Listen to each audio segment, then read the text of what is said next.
show anymore. No, I'm pretty sure you can. Okay. All right. Adam Pretty was telling important in my me. formative years. Separate the art from the artist. That's right. Always.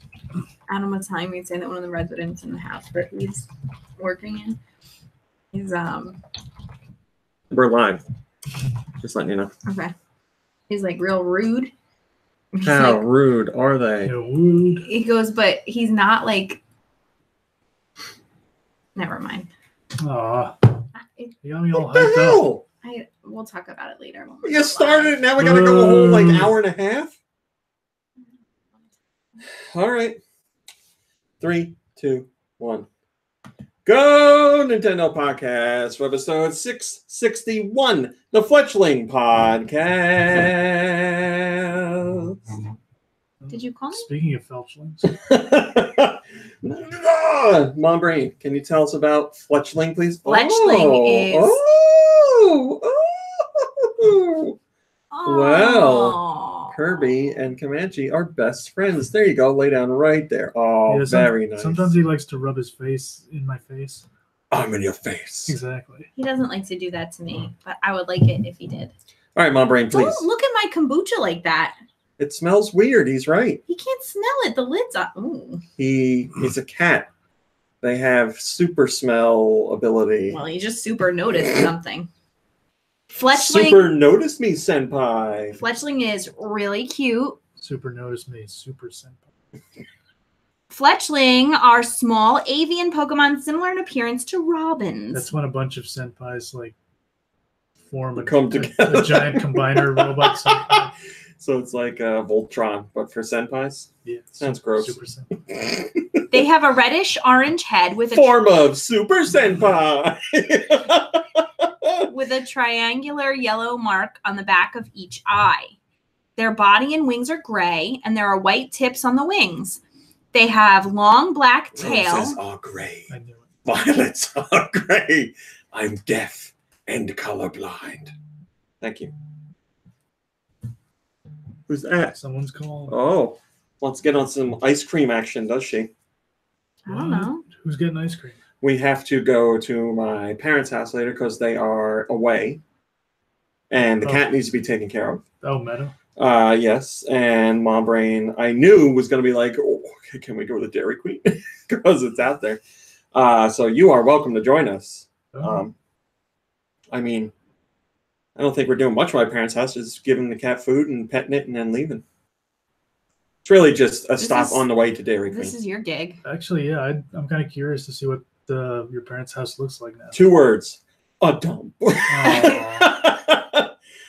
it looks exactly the same as it did the day we left. Oh, that. Yeah, remember how it looked when we left, and now imagine that. Jesus Christ. How many years? We left, as in like we all moved out of your parents' house. 10 years ago? I don't know. How long was it? 15 years ago? Well, What? 35, No. 25, 20. So 12 years ago, let's say that. No, we have not been out 12 years. 35, 25. Okay, so I turned 30 in the apartment. we were at the apartment for 7 or 8 years. We've been here for 2 or 3 years. I got tenure while we were there. Think about that. We were at the apartment for 7 years. We've been here for how long? 2 or I'm gonna 3 say years? 10 years max. Okay, so 10 years. That's a long time. A lot of stuff falls apart then. My parents are falling apart. Mom Brain, please focus on the Pokemon. They have long black tail. I'm reading that verbatim. With a white V-shaped marking near the tip. The tail ends in 2 points and has 2 feathers sticking out at the base, giving the impression of the fletchling on the end of an arrow. Fletching, I mean, on the end of an arrow. Their legs, beak, and eyes are black. Hour? The legs are thin and spindly with 2 toes facing forward and 1 pointing backward on each foot. Fletchling are said to be very friendly and well known for their beautiful songs. They communicate by using chirps and moving their tail feathers to signal one another. That's good. In spite of their typically peaceful disposition, they are relentless in battle and very territorial, attacking perceived threats mercilessly. Its body is warm and doubles in temperature when it is excited. My body's warm right now. Man's ear hole is warm. I think it's like 1,000 degrees outside today. It's like 85. Roughly. It's beautiful. Like, I will say 75 is beautiful. 85, I'm like, eh. Like, I don't dislike it, but I wouldn't say it's beautiful. Yeah, I didn't say I was going to get this one. Yeah. At least it's not humid. That's true. It's a normal flying type Pokemon. Jesus. Wow. Yeah, we were really digging that. Its abilities include Big Pecs, P-E-C-K-S. Oh. Yes. And its hidden ability is Gale Wings, 50-50 male to female ratio. They're a foot tall and 3 pounds. I wish I could remember the name of Oprah's friend, because I would have said Gail Stedman? whatever. Oprah's friend I Stedman. thought that was her husband. Gail, what's her name? King? No, that's a wrestler. What was that? Somebody's jamming outside. Thanks, Mom Brain. Gail Kim. Gail Kim is the wrestler. Gail King is the Oprah friend. I don't know Gail's last name. Hello, Sergio ALB64 and They're all Rocket Winfreys. and Zero Skill 3D and Cedar and Bellamin and ZX Billy and Timothy and Mega Travis and the Aloe Wolf and Robert Bear and Giant Reggie and Sarah and Nader Die and Turquoise Gold Scraper and Gristlefoot and Cowboy and Cowboy left. That's right. Cowboy went to bed. He's in Drake Gamer. He's in another part of the world. He's got to go to bed now. Oh, Good night. Thanks for joining us today. Isn't Sergio ALB64 also known as Dumpkin Spice? The #1 Dumpkin Spice fan. Yes, of course. That's forever. Z64 says it's his first time watching live. Wow. Our condolences. First and last. Hello, Malik Halo. Malik Halo says, hello, Comanche. I believe Timothy said he is eating his lunch right now and watching the podcast on the TV. That's living like a We king. are huge, aren't we? Hello, Spectre. He's from Liverpool. Liverpool, England, that is.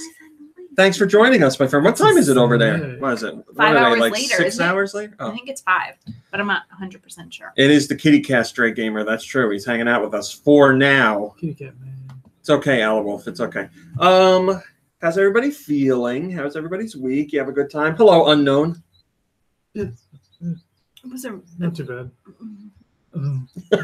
Unknown says, hey man, you're the only YouTuber who has made a statement about the Stash Vault competition. Could you give us more info? I could. I gave you all the information I have. Like, I don't have anything else. The box was a regular Ocarina of Time box. Let me start from the beginning. So this actually pertains to us. A little bit of information here. Stash has a game going on, and we're going to call it an alternate reality game, an ARG, Stash Vault, where someone can win some cash from the Stash Vault. And it is gaming related. Stash is not gaming related, but they're doing a gaming related ARG. And as you know, our friend Scott is involved with them. Oh, okay. So he was lucky, or he was nice enough to get me involved with all this blah, blah, blah, blah, blah. So people are trying to figure out this ARG right now. I don't know. I'm sure Unknown in the chat, you could provide the link for everybody in the chat so they could check this out. People are trying to break the code over at this site because someone will win money for reaching the final level of their vault game. And they send me in the mail a physical Legend of Zelda Ocarina of Time box, the exact same box from back in the day. But the one difference was on part of the box, there were 9 little tick marks, and it indicates that the 9th stage of this ARG is related to Ocarina of Time. Hello, Massimo. That's all that there is, honestly, I promise. Oh, boy, they sent us a link to the podcast. That's not good. That's all the information I have. I don't know where the box is at this time. When did it? I don't. It's in my office. Yeah, I know. I didn't show it to you. Top secret stuff. Do you want me to go get it, or no? It's in my office somewhere. I'd have to find it, and the office is a mess. But honestly, that's all there is to it. I promise. It was just 9 tick marks to point to it being related to the 9th stage. So the 9th stage of that ARG has something to do with Ocarina of Time or Legend of Zelda. Hello, Caramel. I will later today go through my office and look for the box because I know it's in there. But like I said, I'm not trying to hide anything or be mysterious or not give out clues. I'm giving you the specific clue that I was given, and that's all there is to it. There's no other details. But yeah, I'll try and find it, and I'll tweet out information later today. I'll tweet out a picture of it or multiple pictures of it if you want. But like I said, there's really nothing else to it. But thanks for joining the podcast. And now you can feel free to leave because I know you were here just to hear that information, and I will not be offended. It's okay. Hello, Showdare. God, I love that name. So anyway, also speaking about money, I filed my taxes last night. I have to do mine tomorrow. I was like, yeah, baby, it's the weekend. Gonna have some fun. And I was on PS4 last night playing Fortnite with Doom Michaels and our other friend Chip. And we usually play for a few hours, but then both of them got hungry. And they were like, we got to go eat. And I was like, oh okay. I don't want to eat. And then Chip was like, yeah, I'm going to eat, but I might come back.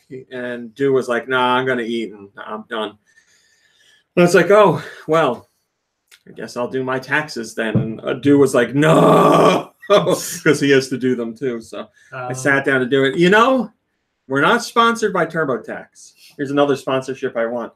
But I'll be damned if TurboTax doesn't do a great job every year of making the situation as palatable as possible. And it's certainly as easy as possible. And since last year, the last few years, they've been making some changes and making things a little bit easier. But I don't know what happened over the last year, because the software this time around is the easiest I've ever seen. I don't know if it's related to me using it for so many years, or if they've just done a big overhaul. It was so personalized. They did an awesome job. Like it's not a fun thing to do, but they make it easier, much easier to get through. I use H&R Block. And the only reason I use it is because they have all my information. High Peace Biscuits. So you just like import it from last year. And so it's just the ease of it, but I might switch to TurboTax this year. It's not like we have, I mean, you know, I'm not really all that complicated. Hey, Unknown, if you're still here, follow me on Twitter and shoot me a DM, and I'll talk to you guys directly. And I've been over to the subreddit, but I've just been lurking, so maybe I could hop over there and help out. Hello, Matt. Hello, Matthew and Matt, I should say. So yeah, I did my taxes. They're done. Whatever. It ended up not. I always have to pay, but I ended up not having to pay as much this time because of full year of home ownership.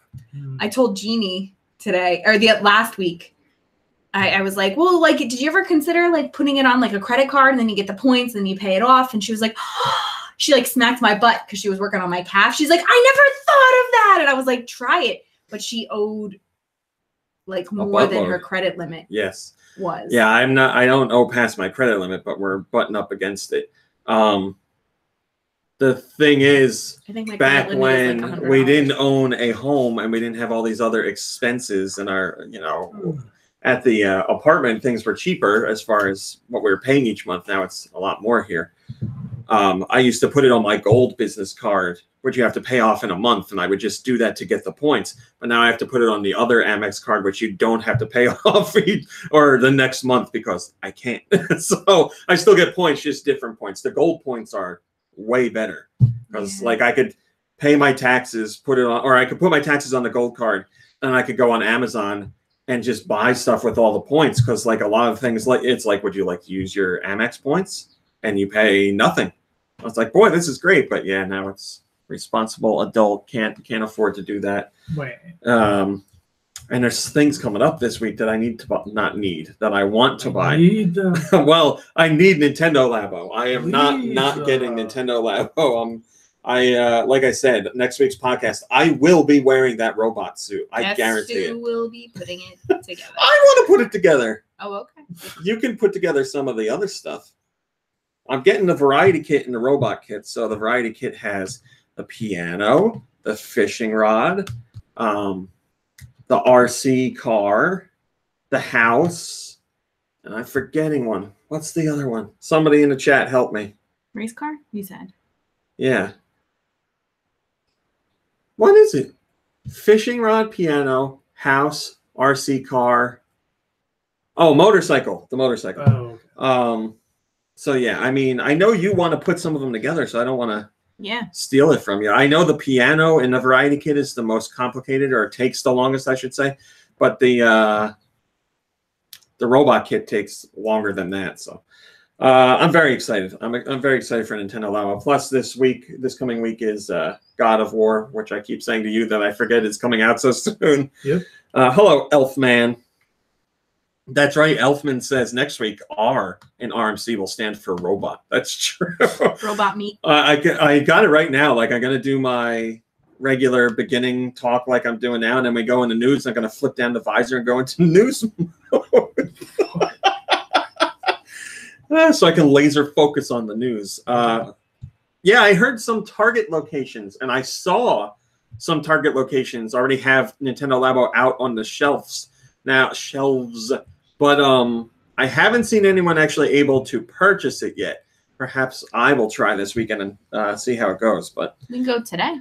Good luck to anybody that's given it a shot. Like I said, if anybody actually manages to pull that off, please send me a message, an email, or a message on the site, or tweet or something, and let me know, because I'd like to spread the word. Somebody always manages to buy that stuff early when a store does put it out on the shelves early. A lot of stores are like, oh, it's not ringing up, we can't get it to go through. They find out the date isn't for a few more days, and that's that. But other stores, I don't know, you can trick the employee, or they don't care and just override it and sell it anyway. So, yes, Showdare, I'm wearing the robot suit. I might not wear the backpack because, you know, I'm sitting in the chair here, but I'll definitely be wearing the visor. All right. That's enough adult garbage and toy garbage for now. Let's do some news. NIS America had some really surprising statements that they shared last week. And since then, they've kind of apologized for these statements, but we're not forgetting them. We're going to talk about them anyway. NIS America President Takuro Yamashita talked about creating SNK heroines for the Switch. And he revealed some interesting details about it and how the project actually started. He says, "We're starting to do more on Switch. SNK Heroines is not the only one. They support us in a good way. Compared to that, Sony is not friendly with small publishers like us. They just care about big Japanese companies. Also, if we simultaneously release a Switch version and a PS4 version of the same title, currently the sales trend is 2 to 1. Well, that means the Switch version sells twice as much as the PS4 version, physically and digitally. A lot of PS4 titles are coming up, so the market is very competitive. Compared to that, the Switch market still has lots of room for publishers to make money." So really, like, straightforward and honest comments from the company president. And I was like, man, I can't believe he's saying this. Like, this is the company president publicly dragging Sony. I was like, that's very surprising. And then later on in the week, they put out a statement. Or he put out a statement, and he's saying, like, he didn't so much. I mean, it was kind of an apology for what he said about Sony, but it wasn't like a, we're very sorry, I misspoke. What I said is not true. Sony isn't like that. It was just like a half-hearted apology. It was kind of like, oh, this thing caught, like, this thing started to get a lot of attention. I got to say something about it, kind of situation. So now we know how he really feels, but he just had to publicly apologize because they have a relationship with Sony. Obviously, they're still going to put out games on Sony's platforms, but right now it seems they are very interested in the Switch, and it's doing quite well for them. Showdare says, "Sorry, Sony. Sorry, you're so negligent." Yep, that's what it's like, basically. First comment comes, or top-rated comment comes from Ridley Soria, and they say, "You don't." Oh, no, that's a fight with somebody. Weird or wired, or weird as it's supposed to be said, says, "Great news for the Switch." Yes, that is great news for the Switch. NIS America is more of a niche publisher. That is certainly true. But there's all kinds of publishers and developers out there. Not everybody can be an EA or an Activision. Not everybody wants to be that. They create games and genres that aren't exactly mass market, but they make a living. So yes, it's cool to see that Nintendo is down to support companies like NIS America and the games that they're putting out. Because again, they're not, you know, I don't know what would you consider like a household name from them? I don't think there is anything really. What, Disgaea maybe? That's the one most people know, I guess. But GameStop CEO says that 2018 looks very, very strong for Switch. But it seems like he knows about some unannounced titles. I'll read you the full statement. This is GameStop CEO Mike Mahler. He says, Mike Mahler, the barroom brawler, he says, we know what happened with the Wii U. I'd say this, the Switch, is definitely a whole different platform than what we saw in the past. We have visibility to the software. So last year was a tremendous year for their software as well as hardware between Zelda and Odyssey and all the games that they had. It really drove a lot of hardware sales as well as software. I think this year, when we look at the slated titles, many of which haven't been announced yet, this year looks also very, very strong. So I think at least for 2018, we'll continue to see the strong software slate drive additional install base on the hardware and increase attach rate. We don't have visibility for 2019 yet, but for 2018, it should play out that way. So he specifically says, many of which haven't been announced yet, and this year looks very, very strong. And he starts the conversation off by saying, we have visibility to software. So basically he's saying, we've seen some stuff. This year's looking really strong for Nintendo. And obviously they're not in a position to say what that software is. Right here. But we have stuff like Smash Brothers Switch, which is coming out this year, which obviously is going to be a very big deal. And Nintendo Labo, we don't know what's going to happen with Nintendo Labo. It could come out next week and bomb, or it could come out next week and become another phenomenon. I honestly have no idea. I don't know what to expect of it. Hello, Drew. So we'll see. But yeah, it certainly sounds like GameStop is privy to some information about upcoming software that the rest of us are not. So E3 is usually when things are announced, big things. And I'm sure Nintendo will have some big things to announce there. I imagine this E3 is going to be the first E3 where third-party publishers really show off how they're supporting the Switch, because when the Switch first came out, some of them were like, it's not going to sell well, but now it's selling ridiculously well. So those third parties are going to hop on, and we'll get some announcements there. Ridley Soria says, I didn't expect this year to be as good as last, but it sure has been underwhelming. I hope whatever GameStop knows is going to make the tail end of 2018 an awesome one. Let us keep in mind, you say, I didn't expect this year to be as good as last, but it sure has been underwhelming. We are literally 1 month after the first year of the Switch. The first year of Switch just ended. So you're comparing 12 months of content to a month's worth of content, which is, whatever. I'm not going to get into it. The whole first year, the first year didn't end at Christmas. That's not how it works. First year ended last month. So you could say like the whole first year had a great 9 months, and then it slowed down a bit after that. But that's what happens in the game industry in general. Now March is when March into April is when we start to see the other big name games coming out, like God of War and Nintendo Labo, same day. Obviously two very different types of games, but still. But we're not going to do this.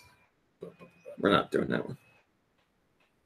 Suda51, one of my favorite developers, talked about Travis Strikes Again, No More Heroes, as well as No More Heroes 3. Yes, you heard me right, No More Heroes 3. Just to once again clear this up, Travis Strikes Again, No More Heroes is not the official numbered third entry in the franchise. It is a spinoff.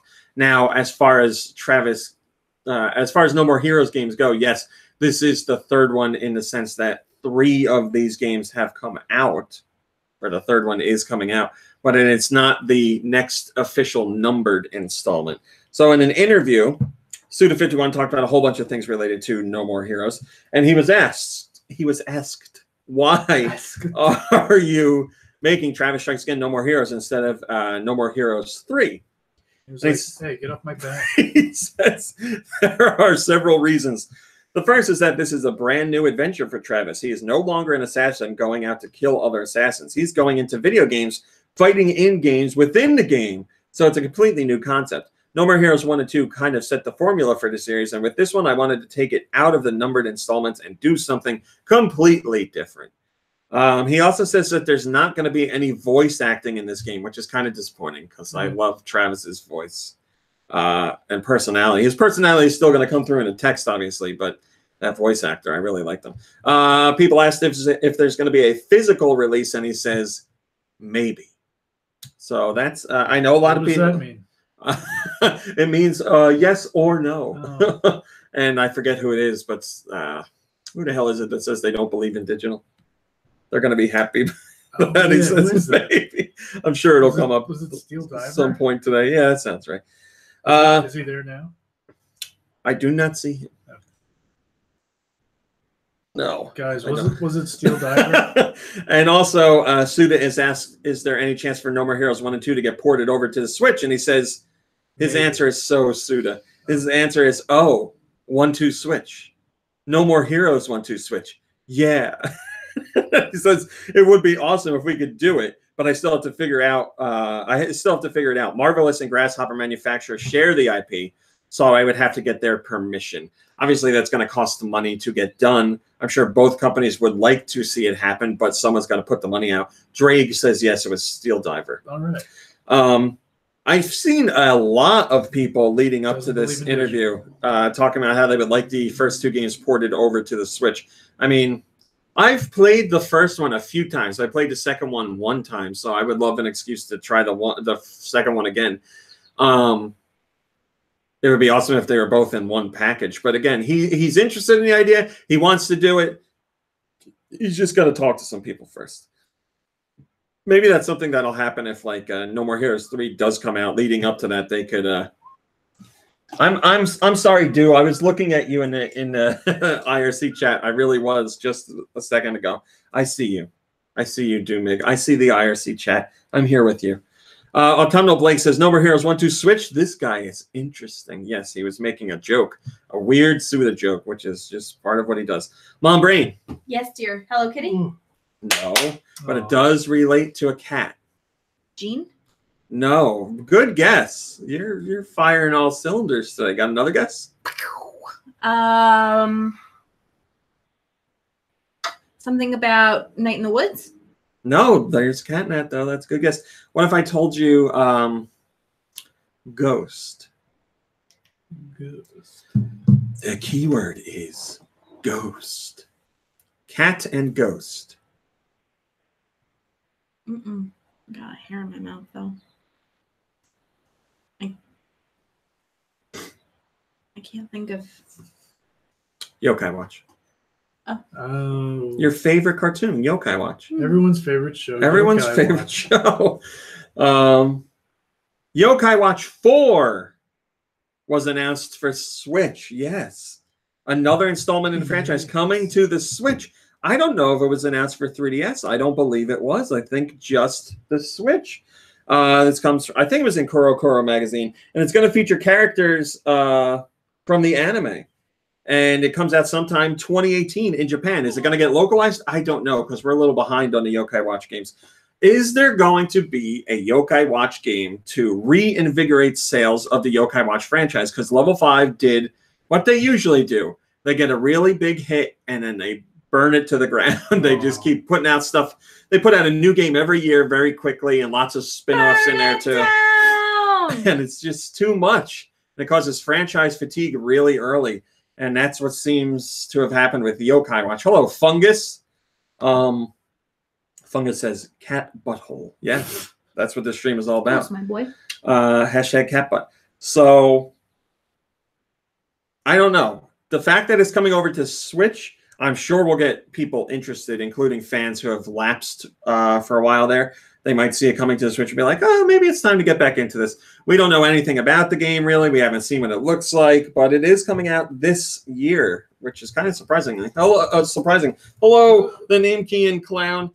But yeah, I think that's pretty big news because it still is a notable franchise, especially in Japan. And then on top of that, Level 5 recently said that their plans moving forward are to put all their main big titles over on the Switch. So we're seeing that right here.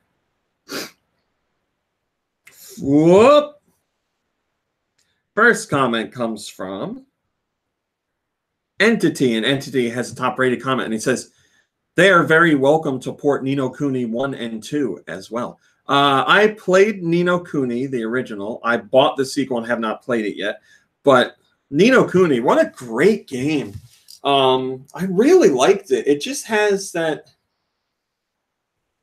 It felt like playing a Studio Ghibli movie. That's what it felt like to me. And did they do the animation on that game? I don't remember. I think they did. Yeah, I think so. But yeah, it was just it just had that certain feel to it. It's I can't describe that feeling, but it's the feeling I get from all of their movies. Like it's it's kind of like a Disney feeling, but better. I'm not that big of a fan of Disney's feature animated films. I like Pixar's stuff. The one thing Disney's doing right now that I like as far as cartoons go are those animated Mickey shorts that they have on like Disney XD and stuff. I actually really like those.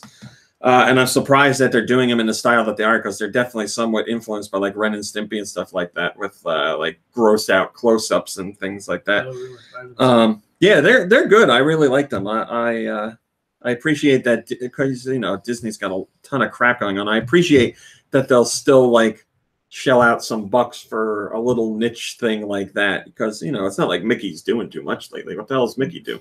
Wait. Like, you're saying that Mickey Mouse for Disney is niche now? No, I mean, like, let's fund a project of like animated shorts that we're just going to put on our network randomly. Like, it's not like, if I'm thinking about like Mickey stuff, I'm thinking of like big budget, like a movie or a half-hour TV show. It made it sound like they don't. They don't care about Mickey Mouse. Well, like Marvel and Star Wars, they don't care about Mickey anymore. No, I mean, like, as far as like stuff that they do with Mickey, they really don't do all that much. They put out merchandise, true, yeah. But like content, like, when are we gonna get a new Steamboat Willie? That's right, Steamboat Willie too. Yeah, that's what I'm saying. But it's the same kind of thing with like, to a lesser degree, with like Bugs Bunny and Warner Brothers. They still do stuff now, but I don't know if anybody's watching that. What were we talking about again? Oh, Nino Cooney. Because you said it was like a Disney movie. Yes. Remember that Warner Brothers cartoon where all the Looney Tunes were superheroes? I do, unfortunately. I didn't watch it, but I remember seeing like commercials. What's the name of that show? I don't know. I don't care. It made me so mad. That's great. Isn't it like Lunatics or something? Sure. That's it. Oh, Lunatics Unleashed. You know what Warner Brothers cartoon I liked when the Kids WB was the thing? Oh, yeah. Static Shock. I actually liked Static Shock. I enjoyed it. And you didn't realize that was Phil Lamar? No, I didn't. No, I didn't. Now I appreciate Phil Lamar so much more, because I always think he does the same voice and everything. I hate his like standard superhero voice. It's just like deep like this, and it's dramatic. It's just that I always know that it's him. Well, I did not. Reason. Did you watch Static Shock? I may have watched it once. I don't know. Oh, well, you were missing out. I didn't really like the WB cartoon. Barracks says, what is this? Oh, I didn't even read this yet. Is cat puking? Oh, that's a dog.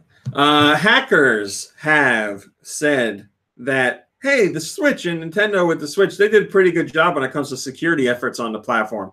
But now it's completely compromised. One well-known hacker, I guess you call him Cyrex M.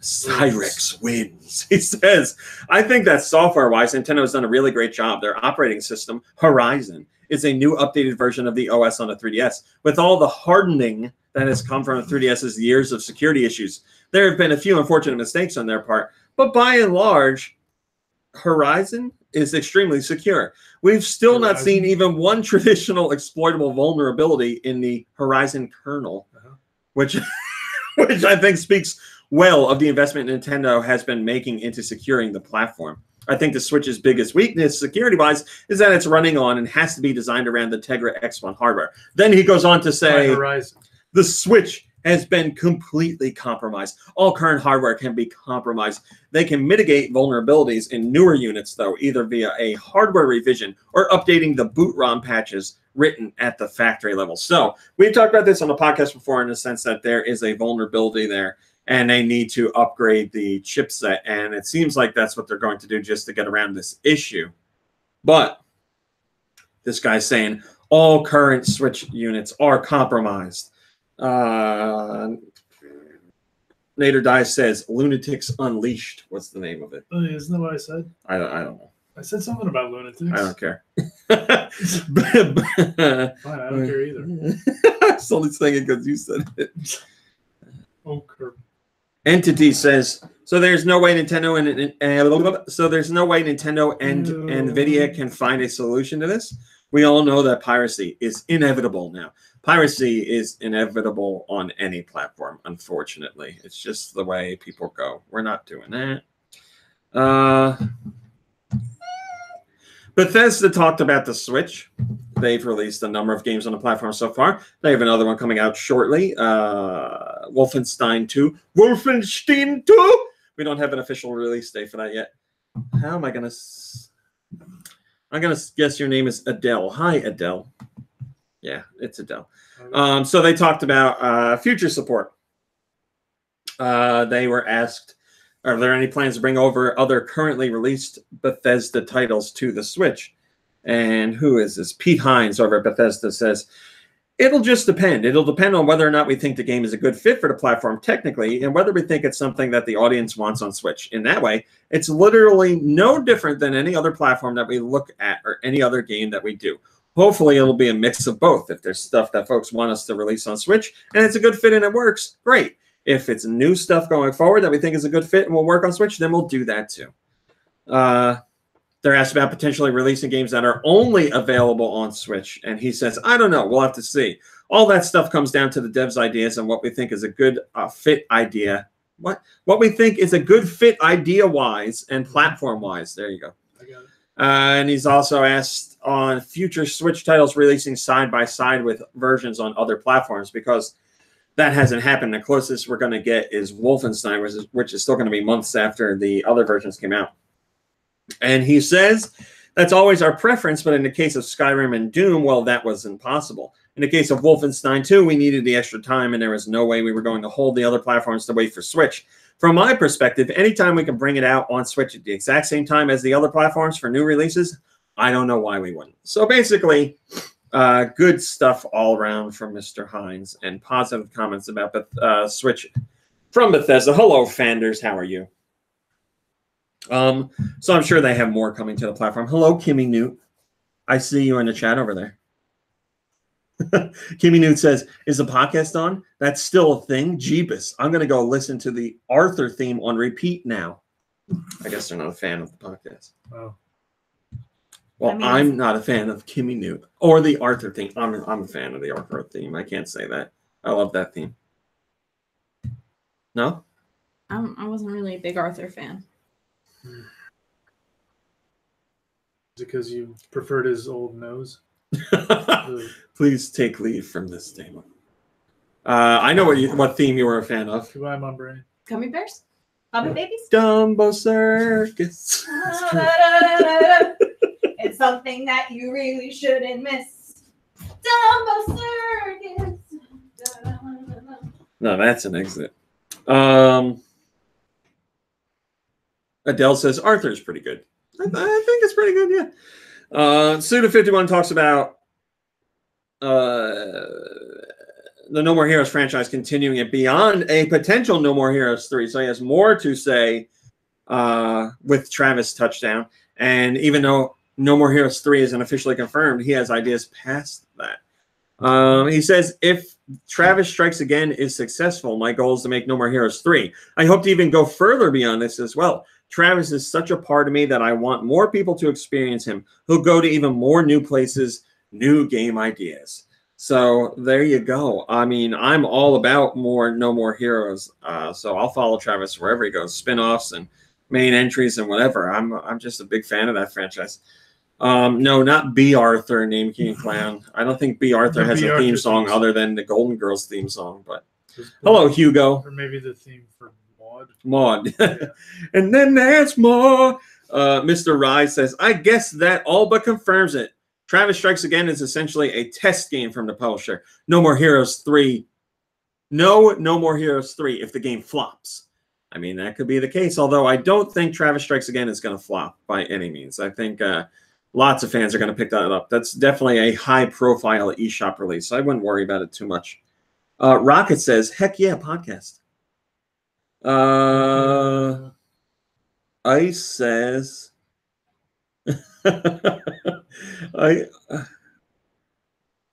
What? What does he say? I think they're just trying to get my attention in the IRC. I see you, IRC. Are they asking you a question? I see you, Asian Style. I see you, Ice. I feel like Romper Room. I see Ice. I see Asian Style. I see Rocket. I see Kimmy Newt. I never watched Romper Room. Well then, never mind. It was a show, right? It was a show, yes. The FTC has sent a warning to Nintendo. Oh boy. Just a warning. But they say that their warranty voiding language is illegal. Hello, Adam. This warning was sent out to some other game companies and game console manufacturers. So right now, Nintendo's hardware warranty states, quote, "This warranty shall not apply if this product is used with products not sold or licensed by Nintendo." The FTC has put out a statement saying that the policies like this are illegal. The FTC says, quote, unless warrantors provide the parts or services for free or receive a waiver from the FTC, such statements generally are prohibited by some law, and they tell you what the law is. And like I said, Nintendo has been sent a letter from the FTC to warn them of this. So Nintendo's going to have to change their verbiage on the matter. Now, I don't know if they're going to change their handling of these situations. That will remain to be seen. But hello, Jackpot. I don't know what's going to happen. Mario Starn says, this would likely explain why Nintendo's been offering free repairs for consoles broken by cheap docks. On the other hand, I wasn't aware that this was actually illegal due to being pretty much commonplace with all major electronic brands and products. It'll be interesting to see just exactly how manufacturers change their warranty policies in response. Yeah, that's what I was thinking when I read it. I felt like I've read similar statements on a whole bunch of products, so I was very surprised to see it. Hello, David. David, no. All right, well, hold on a second. I have to do something.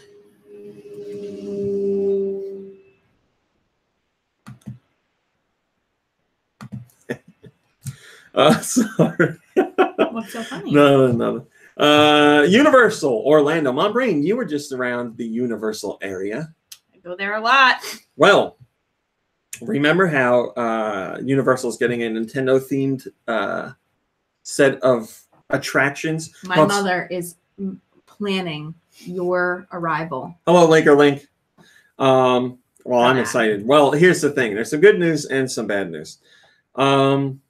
Universal Orlando is continuing ahead with their Super Nintendo World plans. But what we know of, which was the Super Mario stuff and the Donkey Kong stuff, has been pushed back, at least in Orlando. It's been pushed back to 2023. Hello, Super Shauno. It's good to see you, which is sad. Hello, Too Bad. But there's some good news. Now, this isn't confirmed by Universal. Obviously, they're not going to talk about this. This isn't confirmed by Nintendo either. But multiple inside sources claim that right now there's some like Woody Woodpecker section of Universal Studios. It's like, bad. Nobody's going to, I feel like I might have walked through it. Yeah. I got nothing against Woody Woodpecker. But I don't think anybody's going to Universal to see the Woody Woodpecker. There's like stuff. a Bullwinkle water ride, I think, of some sort. Don't you dare badmouth Buzzkill Falls. That's an amazing ride. I've never been on it. It's amazing. Yeah, it's really good. Hello, Raccoon.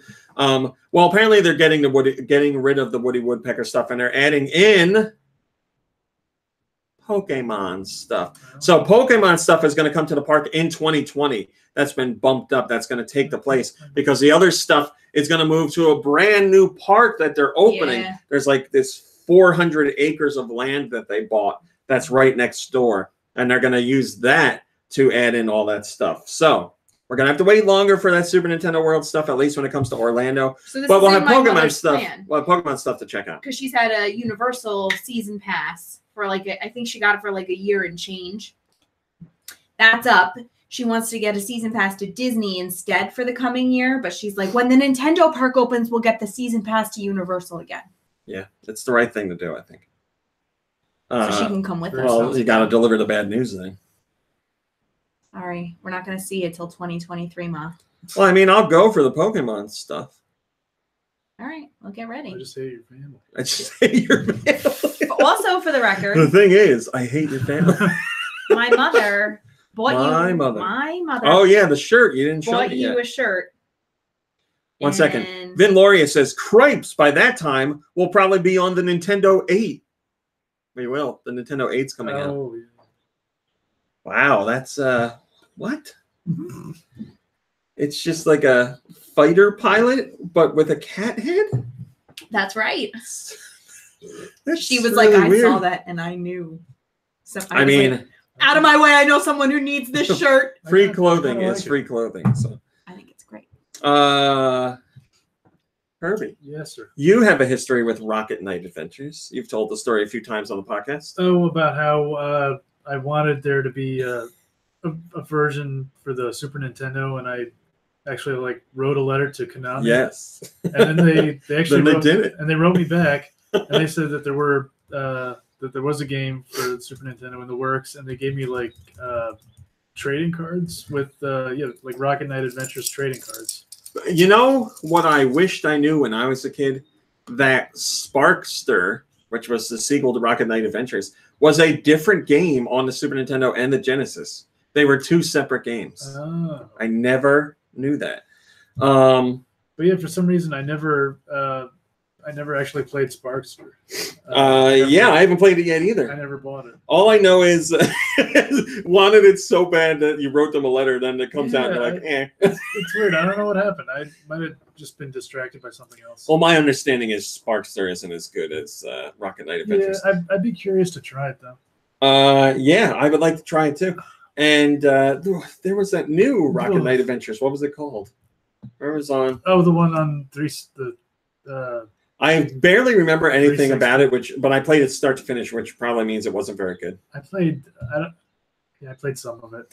But anyway, that first one's really good. I was just kind of surprised that like somebody made a sequel to it. Yeah, right. I know. I don't know why they years later. decided. Plus, the music in the original is amazing, and the song. The original's a lot of fun. I've only played it here. It's good. It's there's a lot of variety. Yeah, definitely. There is. That's a very good point. There's a lot of variety. There's like platforming stages and flying stages and like some puzzle stuff. It never gets boring. There's a stage where you get inside a giant robot and you battle another robot, just like Pacific Rim. Pacific Rim stole its idea from Rocket Knight Adventures. But anyway, Rocket Knight Adventures was never on the Virtual Console, ever. Just like the original Contra was never on the Virtual Console, ever. I know why. And Castlevania Bloodlines was never on the Virtual Console, ever. There's a whole bunch of Konami games, classic Konami games, that people thought for sure would make it out on a Virtual Console, be it on the Wii or the Wii U or the 3DS. And nobody understood why. Like, especially when it comes to Contra. Classic Contra. How did that never come out on any Virtual Console platform or the NES Classic Edition? That's probably the most shocking one. Doesn't make any sense. So, we don't have an official answer from Konami, but we do have supposed information from a former Konami employee. And the story is so dumb that I believe it. Because, no one is going to make up a rumor about something Virtual Console related now because we're so far past those years. It doesn't make any sense. There's no reason for it. Although I'm sure it could still be fake, but I'm believing this. But anyway, this former employee says back in the day when Nintendo was going to start the Virtual Console, they sent companies letters saying, hey, we're doing this Virtual Console thing. We want your games on the Virtual Console service. Here's the games you released on our platforms and the platforms that we're going to support on Virtual Console. Which of these would you like to put on the Virtual Console? Hello, Electro Body Border. So Konami got their list with a whole bunch of games, including the ones I mentioned, Rocket Knight Adventures, Contra, Castlevania Bloodlines, and many others. And whoever was at Konami at the time filled out the sheet and sent it back to Nintendo. And then they realized, oh, we made a mistake on the sheet. We didn't fill it out all the way. Like, we didn't fill out everything. But they just left it as is. So Nintendo got the list back, and they were like, okay, these are the games that we're allowed to put on the service, and that's that. And for years, that's just how it was. No one ever fixed it at Konami. No one said anything. No one wanted to be bothered to do it. It's mind-boggling. And then years later, when someone wanted to fix it, they were shortly no longer in the position to fix it. They were at a different part of the company, so they just couldn't do it. So here we are today, where it just doesn't, we don't have them. So it's all just because of a typographical error. Yes. And it's so stupid, but it's so believable because it's Konami. Konami, like I did a video about this. Konami has I watched the video. Fallen apart in recent years. They are so far from what they used to be. You remember great classic Konami? Oh, sure. But yeah, them and Capcom. Yes, Capcom. I would say to a lesser degree, but yes, definitely Capcom has had. Well, now that they got their hit Monster Hunter World, maybe maybe some other things will start going. But yeah, just strange decisions. I don't know what's going on over at Konami. So I totally believe this is sad as it is. The Dreaming Hawk says, now this is just sad. Yes, I thought perhaps the Japanese version of Contra having a special chip made it not possible for a VC release due to legal issues, but this is an even worse reason. Only games I can see having an actual legit reason for skipping VC are the N64 Goemon games that can't save properly since the Wii VC doesn't support controller packs. Yes, see, that makes sense. I agree with that. I'd like to see those N64 games on the Virtual Console, but they never happen. So there's an explanation there. But yeah, other ones like Bloodlines, Castlevania Bloodlines, such like a. It was the only Castlevania game on the Sega Genesis, and it was made specifically for the Genesis. Is Bloodlines any good? Yeah, Bloodlines is good. I really enjoyed it. It's wow. I know a little bit about it. I'm just now realizing this.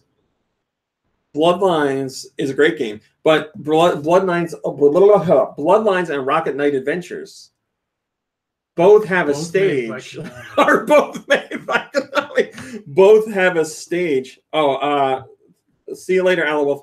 They both have a stage where water is rising and lowering, and it shows a reflection of your characters, and you can't touch the water. Wow. Just realized that. Yeah, Rocket Knight Adventures has a stage. And back in the day, when I saw those graphics. A screenshot of Rocket Knight Adventures. Yeah, it's a very cool stage. Yeah, I didn't realize that was in Bloodlines. Yeah, both stages, or both games have a stage where water rises and lowers, and you can't touch the water. Wow. Wow.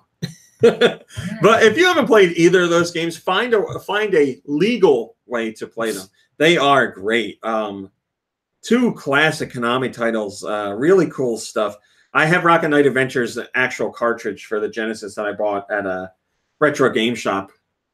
How much was it? I'm just curious. It's like $18, I think, something like that.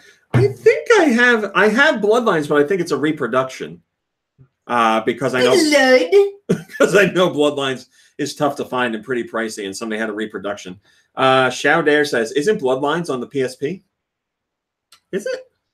I thought it was the original Castlevania. Like, oh no, is it Rondo of Blood on there? I think it's Rondo of Blood, actually. Yeah. Remade and original.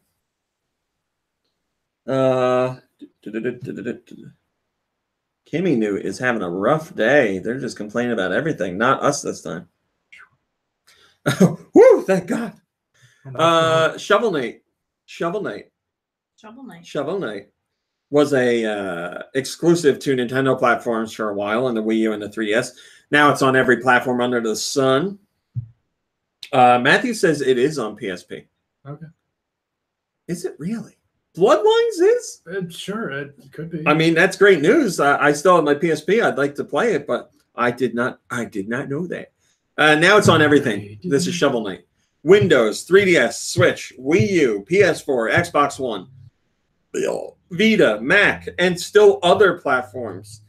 Well, the gang at Yacht Club has now announced that Shovel Knight has sold 2 million copies. 2 million copies for an indie game. That's incredible. And think about it. It was Yacht Club's first game.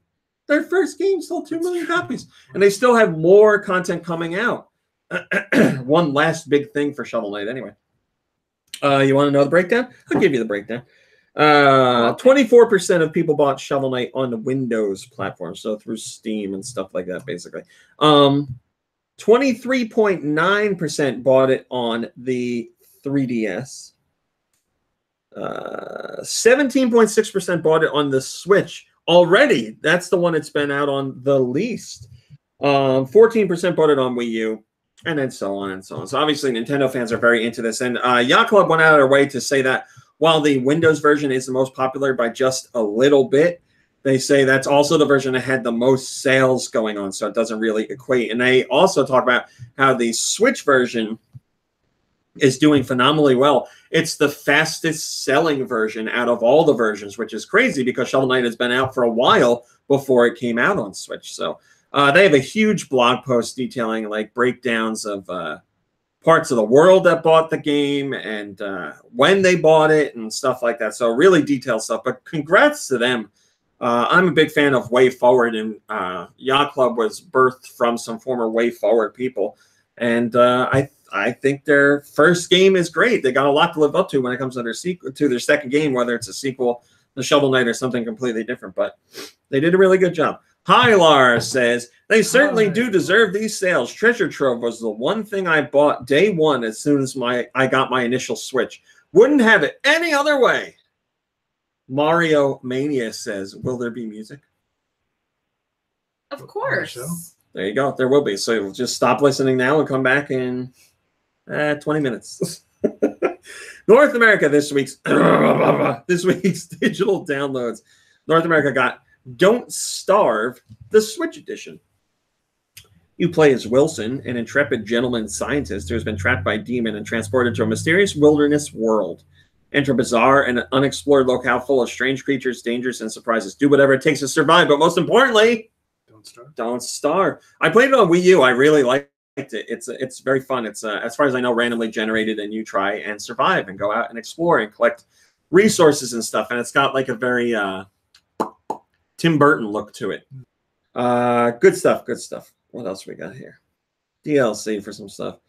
3DS theme shop in North America got updated with the Alliance Alive character themes 1 and 2 and the Alliance Alive Robins theme. Also new this week is hashtag Break Forcist Battle. That's the whole name. I read it as it is written. Pretty bad name. Hashtag Break Forcist Battle. Looks like a fun puzzle game, but it is a bad name. Yeah.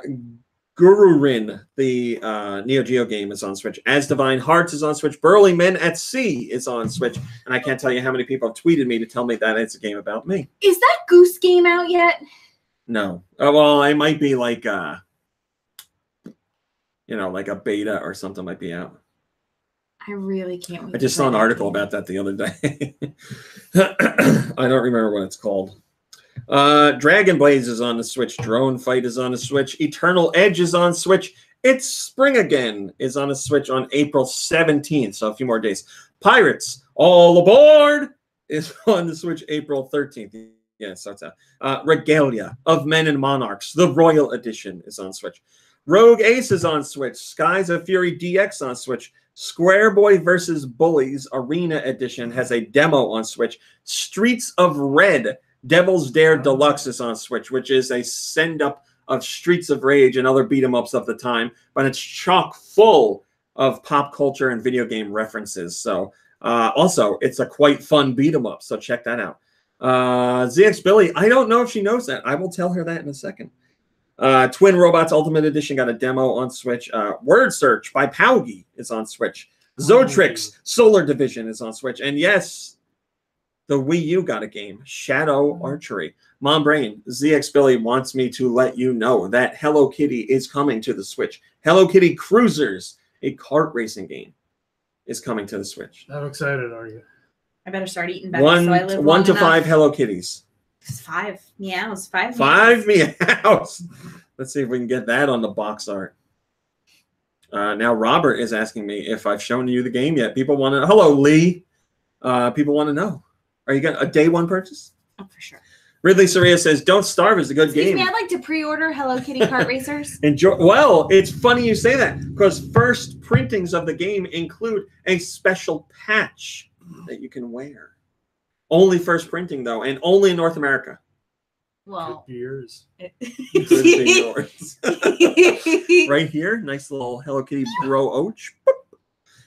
Ridley Soria says, "Don't Starve" is a good game. Enjoyed the heck out of Don't Starve Together on PS4, which is the co-op version of the game. That really is the kind of game where you benefit from playing with a friend who knows what he's doing. I don't believe the Don't Starve Together update is available on Switch yet, but I do believe it is coming. So you're going to have to Don't Starve alone for the time being. Europe digital downloads. What did they get? Don't Starve Switch Edition, the Adventure Pals, which we talked about last week. Speaking of that, Crazy Colonel, or just Colonel, whatever you want to call him, has been doing amazing artwork for each podcast every week as he's curating the podcast as well. He's done some amazing stuff, and last week's picture might be his best yet. It was an Adventure Pals inspired image, and my dad's in the picture, but my dad's a hot dog, and he's talking about his bun being tight, and it's really good. Yeah, if you look up last week's podcast, you will see the image. Also, my personal favorite of his image turned me into the critic, which he just did randomly, and he didn't know I was a critic fan. And he's really? Like, okay. Yeah, I was like, oh my God, I love the critic. And he's like, yeah, I wasn't sure if you were into it or not. And I was like, oh, I have the whole DVD box set. I'm into the critic. The Bunker is available on Switch. That's the FMV game. Also, oh, I can't say that. Oh, I almost just got myself in big trouble. That's funny. I was so excited to tell you something, and I can't.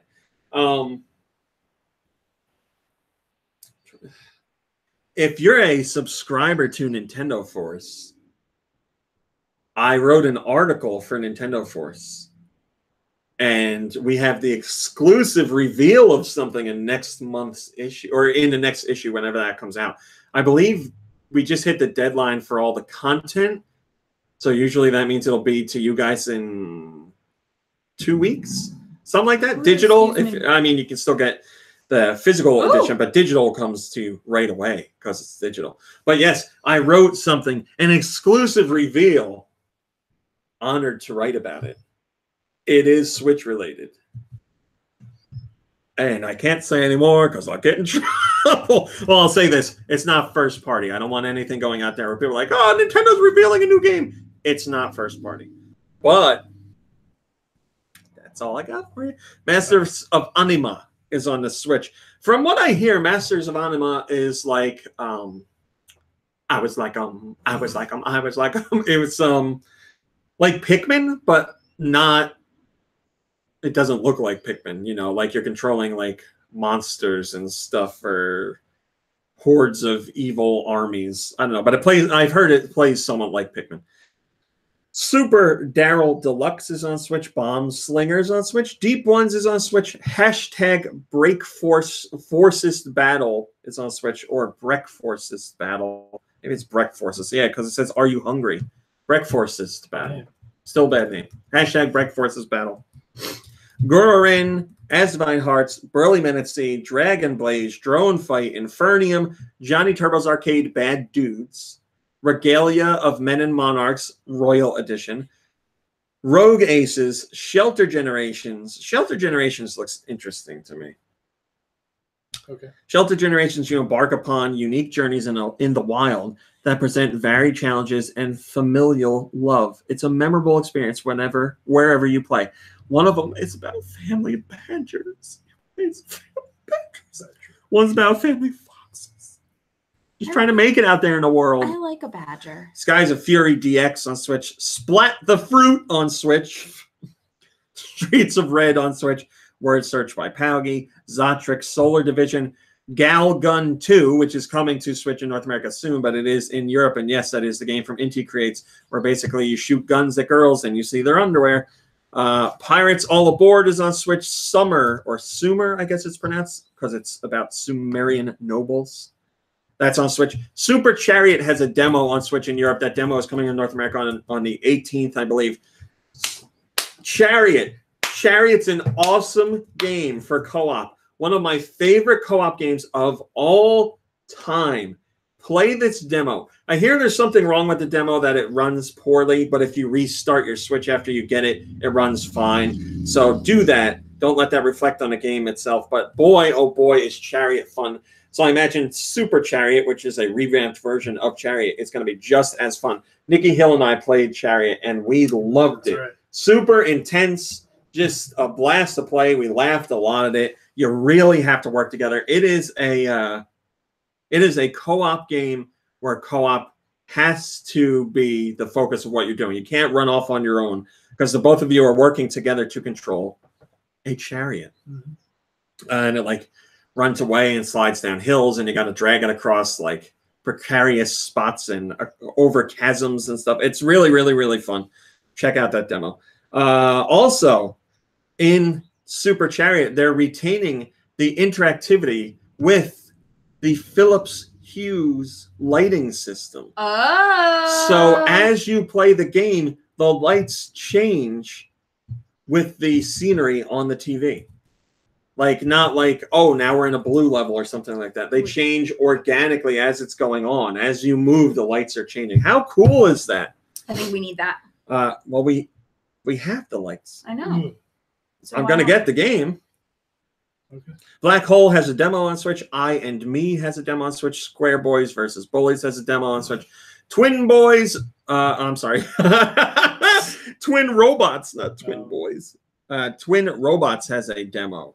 Stick Bold has a demo. Super One More Jump has a demo. DLC for the Attack on Titans 2 video game, as well as Lego Marvel Superheroes. You can get the Runaways character and level pack DLC. That is paid DLC, not free. Shantae Half Genie Hero has the Shantae Costume Pack DLC, which includes the ninja costume, the beach costume, and the Mighty Switch Force inspired officer costume. Her name is Patty Wagons. Shantae, way forward, you know her name. It's a great name, for the record. You can pre-order Where Are My Friends on Switch. You can also pre-order Die for Valhalla, Ninja Striker, The Way Remastered, which I will be talking about later. Dragon Dino, Save the Ninja Clan, and Agatha Knife. All those are available for preload. Shao Dare says, the officer, here's my butt costume. Patricia Wagon did have her butt out a lot in that, or most of her butt out in that costume. Not a very traditional police officer's costume, but she's from the future. So. That's true. And the future officers need their butts out. Wii U got Spellcaster's Assistant. Okay. And it also got the Shantae DLC. Nope. Here we go. 3DS theme shop update in Europe. Bat Pat is your brother theme. Who's Bat Pat? Bat Pat? Yeah. Mm. Geronimo Stilton family fun Geronimo theme. Stilton is mouse in a series of books for children. Geronimo Stilton and his family are always looking for fun. The T Sisters Fantasy Friends theme. Smiley World Emotionmania Fun? Smile World Emotionmania Fun theme. The Smile World Emotionmania Rainbow theme. Smile World Emotionmania Sweet theme. Smile World Emotionmania Winky theme. Monica Chef Dream theme. Monica Chef Orange theme. Cool Music Jam theme. DJ Cat theme. Off the Wall Fun. Discover DJ Cat. Wait, wasn't there a TV show called DJ Cat? Maybe that's what this is, huh? Lullaby theme, Music Studio theme, and Music Pack number 6 theme. Woo! Europe's press releases for their digital stuff are always very thorough. They give you everything. Thanks to the wonderful Nintendo Don for putting together those lists for us. Yeah, Lanquin, I know. I have it recorded. Yeah. All right. She thick, boy. Boy, she thick. Lanquin, yeah, I know. I have the documentary recorded. I just haven't watched it yet. Because WWE's been talking about the Andre the Giant HBO documentary for months now, and it's finally available. Recorded, but didn't watch it. I will. Shao Dare says, DJ Cat, music to my ears. Steel Diver says, only good game this week is Galgun. I'm glad I got the first comment, as someone rudely posted before me on the Super Nintendo World story while I was writing something well thought out. Here it is for the podcast. I find it believable that they would give. Let me try this again. I find it believable that they would hope to give the Nintendo Park a bigger size. He wants me to read his. No, I'm not doing it, Steel Diver. I'm not doing it. You weren't the first comment. I'm sorry. You got the first comment here, and I read that part, but I'm not doing it. Did you know he doesn't believe in digital? What? Sorry, Steel Diver. I have to give first to who is first, unless there's a top rated. Nintendo has teamed up with another company to find development teams interested in creating new Switch tech and add-ons. This company's name is Scrum Ventures. Scrum Ventures. They work with startups and teams within larger companies or university researchers to develop new tools and improve things. So they're looking to bring this stuff on. For the Switch, this can include components, sensors, chips, and other add-ons. So Nintendo's looking for this assistance to bring other new products to the Switch because, you know, Nintendo, they love working on things that people don't expect and things people would never come up with for the Switch, much like Nintendo Labo. They're looking for that kind of stuff. Are we really at 110? What, already? Yeah. So they're doing that. I gotta reevaluate the situation here. First comment comes from Hinth says, why, that's just scrumptious.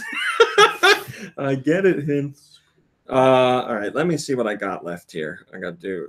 All right, I'm going to do these three very quickly. The voice actor for Detective Pikachu in the game, not in the movie. The movie is going to be Ryan Reynolds. The game is Kaiji Tang, who's well known for voicing a whole bunch of game characters and anime characters as well. He talked about doing the voice in Detective Pikachu. And they got, in this interview, they got into a discussion about how people wanted to see Danny DeVito voice Detective Pikachu. And Mr. Tang says, so, funny story. Before I got the audition for Detective Pikachu, I was like everyone else, hoping desperately against hope that somehow Nintendo would be able to hire Danny DeVito as the titular character. I mean, come on, it's so perfect. So, of course, when I got the chance to audition, I sent them a DeVito take along with the rest. Whether or not that was a factor in me getting hired is a mystery. So, he said the people that listened to it did tell him it was hilarious, but they said Nintendo wanted a sort of gruff, pseudo-New Yorker noir voice for Pikachu. Well, obviously, what Mr. Tang did worked out because he got the role. Oh, that's nice. Shinya Takahashi has been at Nintendo for roughly 1 billion years. And he was at the BAFTA Games Awards to receive some awards that Nintendo won for Zelda Breath of the Wild, as well as Super Mario Odyssey. And he did an interview there with the BBC very quickly. And in this interview, he says this: Nintendo is constantly working on hardware. So we have been doing research and development. So you may see the new system sometime in the future. I don't know what the hell he's talking about. I don't know where this came from. The question he was asked didn't even have anything to do with that. He was asked. The question was about the budget. He was asked, do you think the success of the Switch has come as a surprise? And he's like, hey, new hardware. I don't understand. But here's the thing. Nintendo always says the day a system comes out, they start working on the next one. So it's really not that big of a surprise, but still something worth mentioning. Now, finally, the last top story, which is definitely worth mentioning. There's a new Nintendo patent. And it involves, it looks like Switch screens, but it might not be Switch screens. It's some sort of screen, maybe a phone-size screen or something. Doesn't matter. But these screens are able to interact with each other by touching one another or being in close proximity to one another. And they're used to create one like singular image or one singular like playing field for a game. And you use the touch screen to manipulate them. So you can like, if you had 3 screens touching each other, you could drag your finger across all 3 of them to play the game. So they come together kind of like a puzzle to make a big image. And they show like a bowling ball being slid across 2 screens. The ball's on one screen, the pins are on the other. You slide it across both screens to play blah, blah, blah, blah. But the real interesting thing here is they have like 10 different images in the patent of people touching a picture of a banana. I don't know. There's so many pictures of a banana being touched in this patent. I don't know why Nintendo felt that was the best way to showcase like these screens are working together. I guess they like bananas.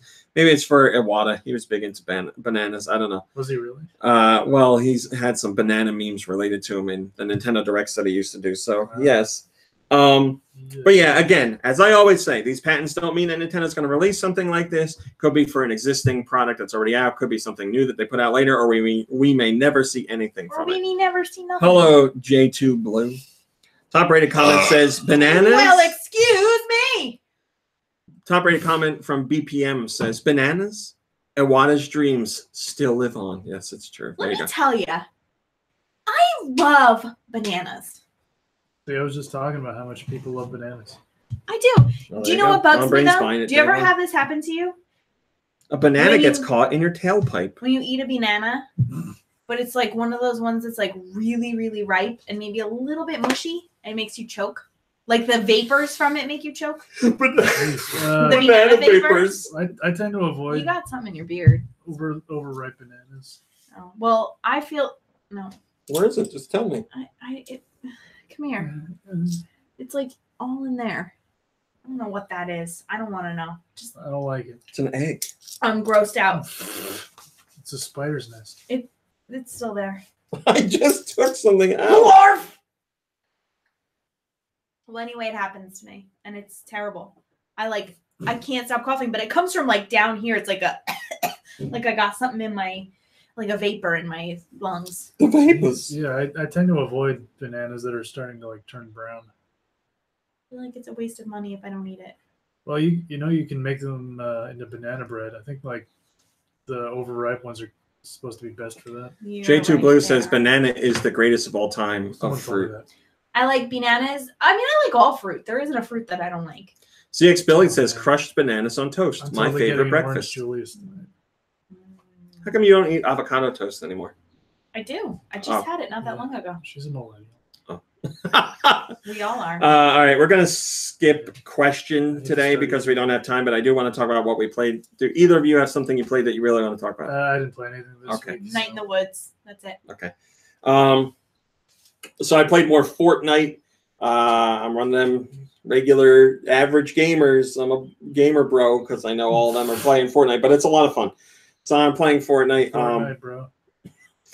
I played some more Moss on PSVR, which I'm greatly enjoying, but I talked about that. Now, what I will mention is I played and finished The Way Remastered, and that comes out on Switch on the 20th, I believe. And we have the exclusive review of The Way Remastered on Switch.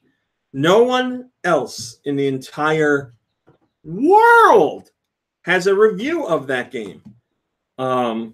We have the exclusive. The embargo for everybody else is the 17th. So until April 17th, we have the only review of that game. And I did a video review of it.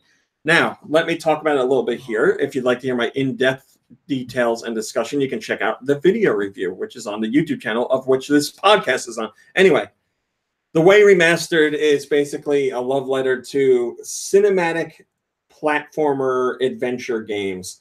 Stuff like Out of This World or Another World, depending on which part of the world you're in. Heart of the Alien, Heart of Darkness, Blackthorn, Flashback, games like that. It is definitely 100% a game in that genre and paying tribute to those games. But it is its own game. It's not like you're like just playing the best parts of those games crammed into a quote-unquote new game. This is like a brand new experience. It's about a guy whose significant other passes away, and he is aware of the potential for some sort of alien technology to bring people back to life.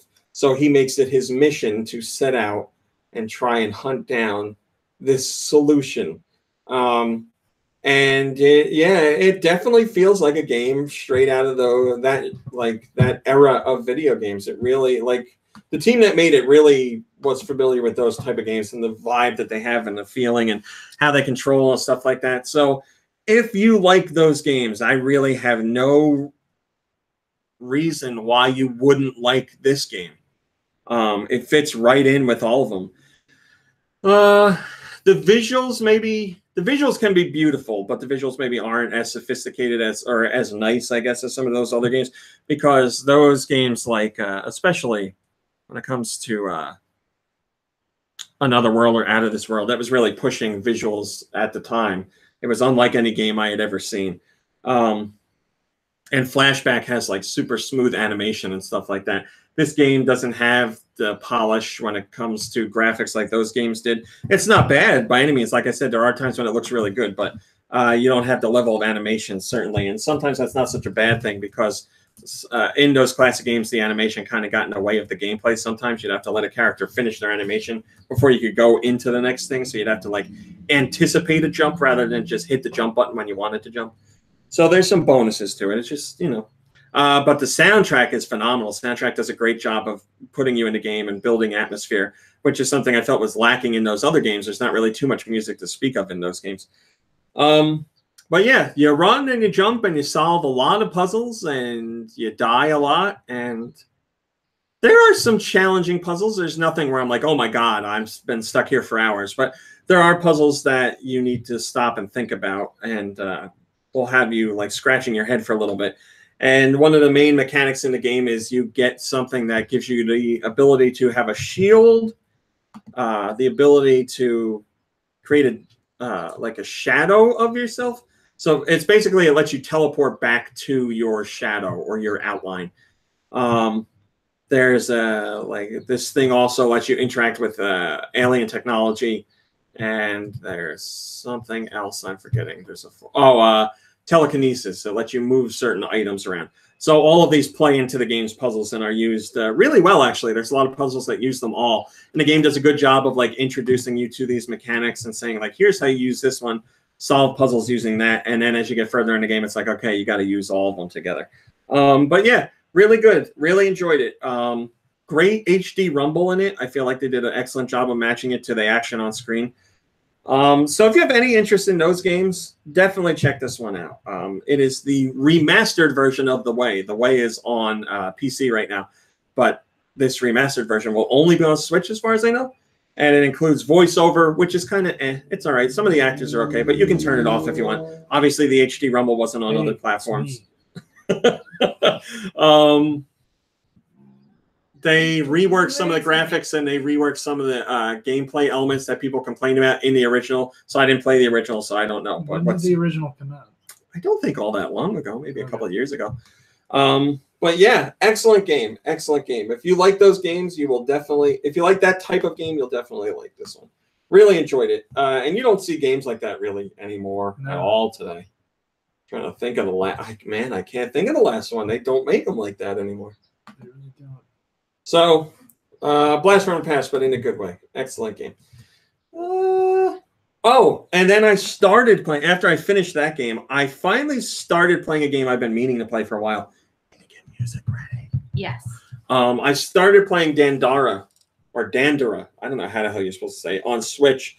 And when I first saw Dandara, I was like, this game gives off a vibe of being something special to me. And I started playing it, and it's something special. It is really cool. It's got such a strong personality to it. So basically, it's a Metroidvania, but you don't walk around. You jump from spot to spot on walls and ceilings and floors. So like you point the joystick in the direction you want to go, and your character like zips there when you hit the jump button. So you're like bouncing all around. So it's very like, it can be very confusing because you'll like go into a room and the room will like flip over to a new position, and then you start jumping around. But there's a map, so the map obviously helps, and you can keep track of where you're going. But wow, it's really cool. It's got a really cool look to it. The soundtrack is phenomenal. It's like a movie soundtrack. They did a really awesome job. And you fight bad guys, obviously, too. And you have the ability to charge up your, I don't know what you call it. It's like a palm shot. It's like a 3-burst palm shot that comes flying out of your hand. So you charge that up to attack enemies. And enemies are on the ceilings and the floors and all over the place. I'm very early on in the game, but I'm in like some sort of like, I guess, basically I think in a story there's like good and evil. and evil has taken over this, like, I don't know what to call it. It was like a kind of like an Eden, like everything was great here, but you know, everything has to be in balance, and the evil kind of took over. Yeah. So now, like, there's all these characters who are used to living in paradise, but they're like scared and frightened, and basically the world is reacting to how they feel. So like I'm in like an artistic part of the world, and there's like these paintings that you need to use to travel between locations, but you can't because the artist is feeling scared of what's going on. So you have to meet with them and help them. And there's like another guy who creates music, and music brings life to the level by making platforms move. And the platforms you're standing on are actually music boxes, and you have to find him to talk to him, and he'll you show him that everything's going to be okay, and he like starts making music again, which makes the platforms move. It's just very cool. It's really, really interesting. Everything about it, the visuals, the way you move around, the gameplay in general, it's just very unique. Really dig it. I know it came out a while ago, but I feel like a lot of people didn't pay attention to it. So if you got some extra eShop bucks, you might want to check that one out. Like I said, I'm early on. I put it like an hour and a half into it, but I'm really digging it so far. And if you like Metroidvanias, I think you'll like this too. All right. Let's do some music. All right. I got music. I got music. Oh, there it is. You want to hear it? You want to hear it? Oh. This first song comes from Hi, Mirage. Bloody Scrub.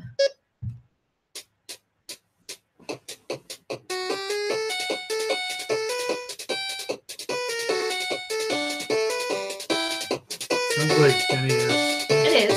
1943. No. 1942. Track and field. No.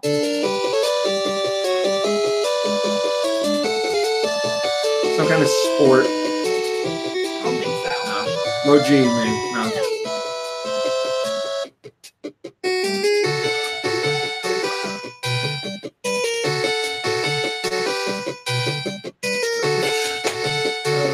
Crazy Cats.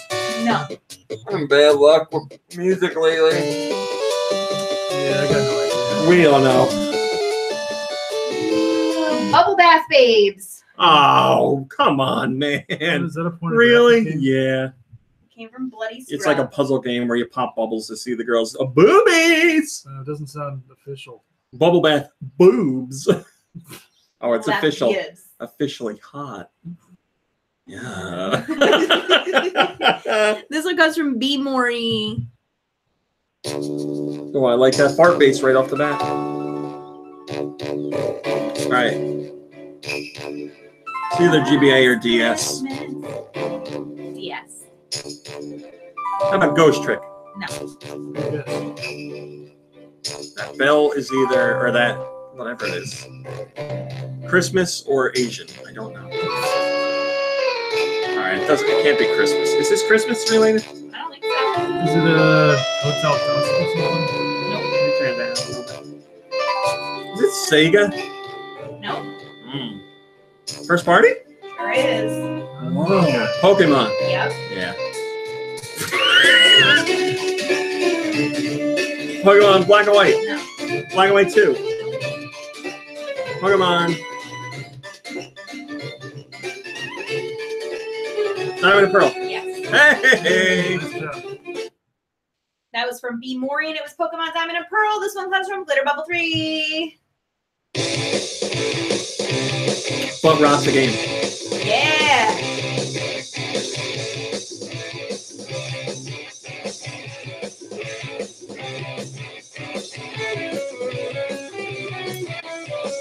What system? Cube. Shadow the Hedgehog.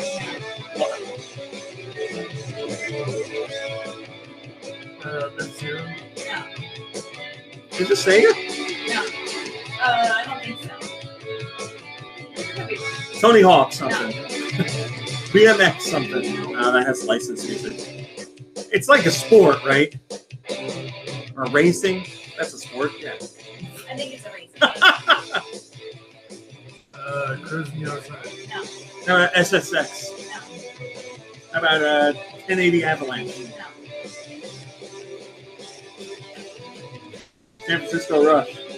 Did you say you think it's a sport? Oh, I think it's a racing game. Oh. Turn it down. it's annoying me. Beetle Adventure Race. No, that's N64.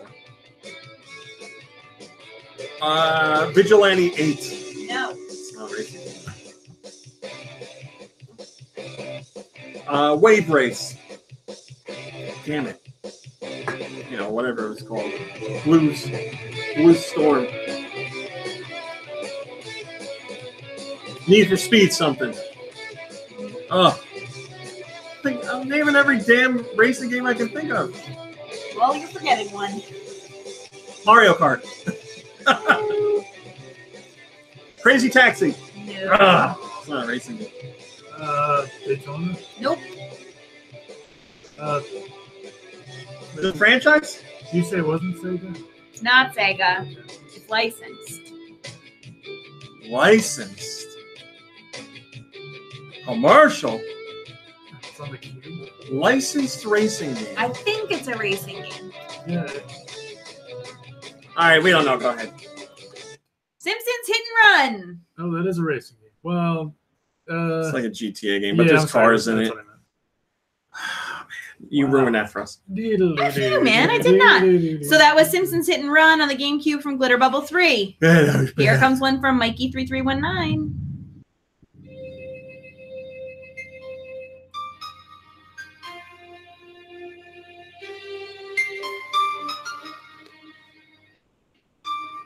The cover for this game has a really great rear end on it. What platform? DS? Yeah, that's a good game. 64. Now, I don't think that the game's about rear ends. Girl butt? How'd you know? No, I don't know. I can't tell. Oh, okay. Or I- just a butt in It general? might be a boy butt. The person obviously is turned around. Wind back. Wind butt. Can I see it? Shadow Man. No. James Bond's James GoldenEye. Buns. No.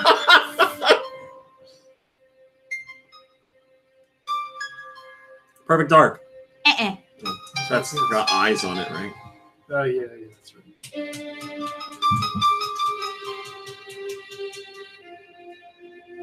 What the heck is this? Oh, I got nothing. Bad week.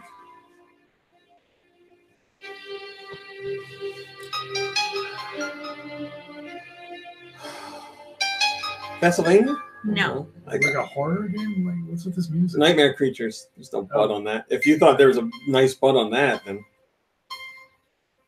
Resident Evil No. 2. It's a boy butt. Okay.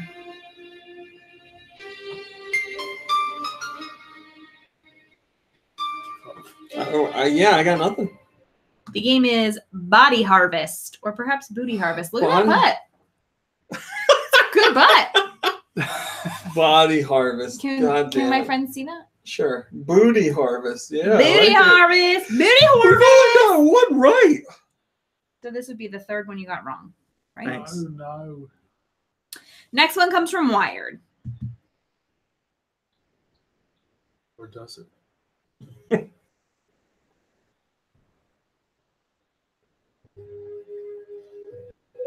Can you turn it? It's up. Turok. No. Why'd you guess truck? It sounds like Native American. Pure Mood's the game. No. What system? Switch. Really? Okay. Oh dear. It's a lot of games out on Switch. It's not first party, is it? No, I don't think so. No. You don't think No, so? it's not. Okay, positive. So it's not Xenoblade. No. Okay. Monster Hunter? No.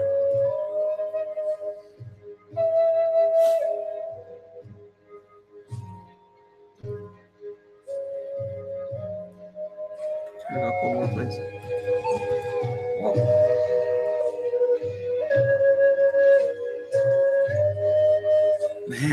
Oh, this is a hell of a music section here.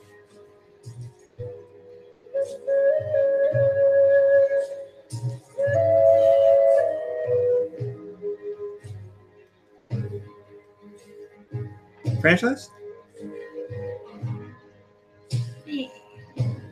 Yeah. What? I think so. We don't know. Go ahead. We Skyrim. Oh, come on. Oh, I don't even like Skyrim. Well, I wouldn't recognize it. I haven't played it in so long. I don't really remember. So. Well, I should remember the music because I listen to the soundtrack a lot. But I guess not that part. This next song comes to us. Oh, hold on. Man, we are doing This so one comes bad. from Turbo K.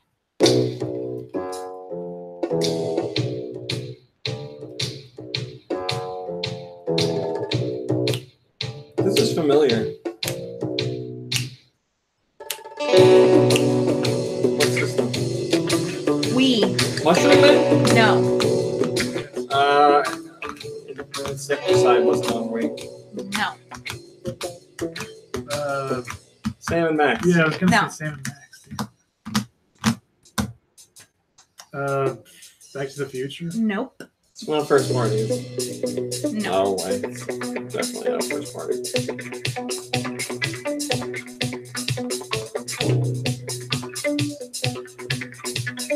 Man, it's really got a Mushroom Man vibe.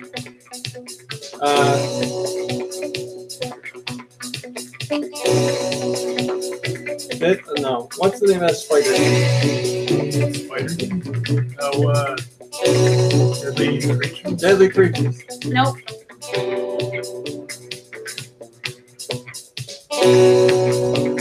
It's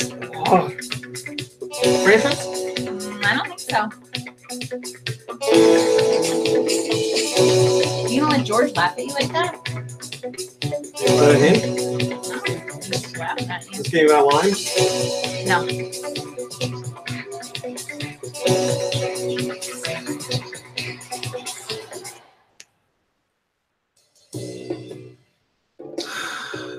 It's really got like a point and click feel to it.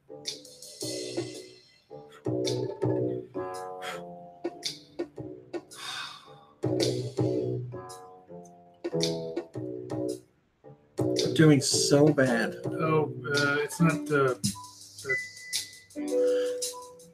strong. That game? I know it. It's not the strong pad game. Okay. Yeah, I know it. I Yeah, you played played this. this. Absolutely, you did.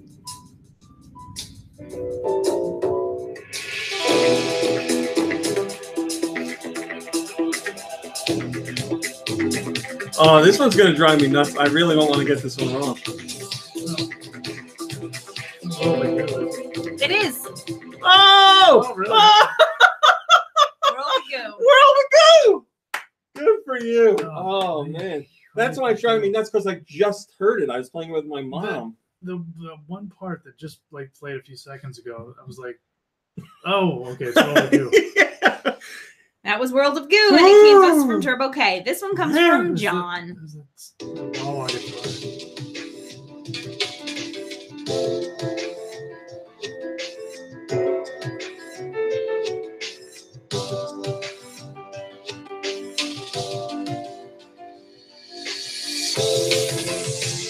I thought it was going.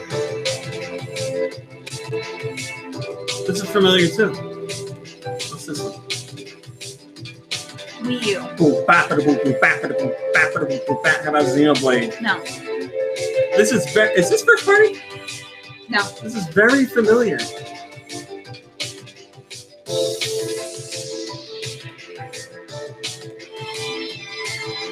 Oh, it's good.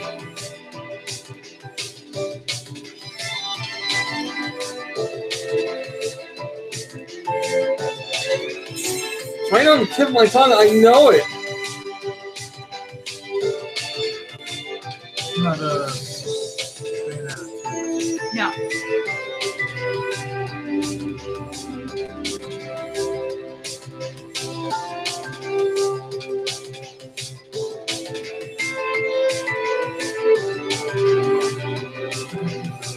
Yeah. I'm sorry. Did I ask franchise? It's a franchise. Oh, is it that? Oh, is it a Sonic game? It is. Oh. Yeah. All right. So on Wii U. Sonic and the Lost Planet.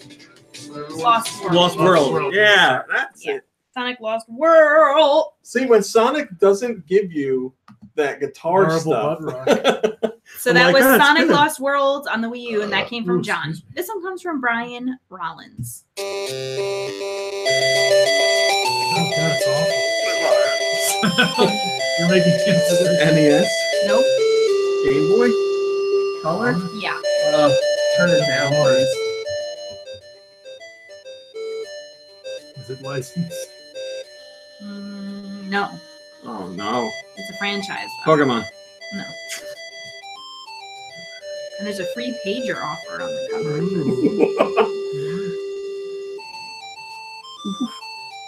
What is this?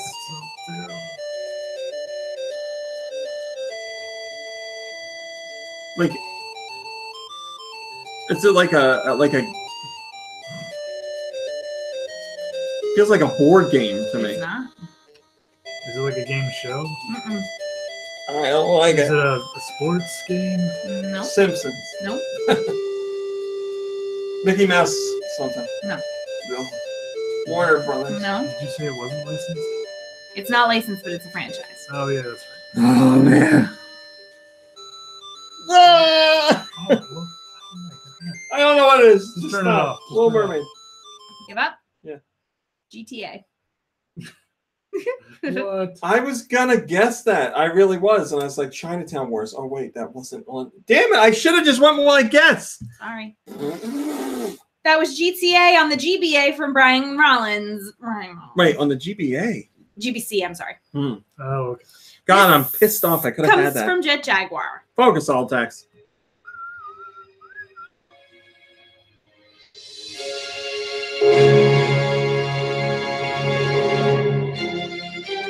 That's what I was thinking, right?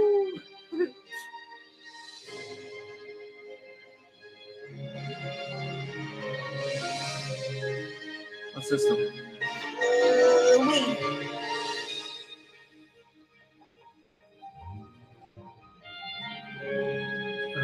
Knight's Journey No, into It's not first party.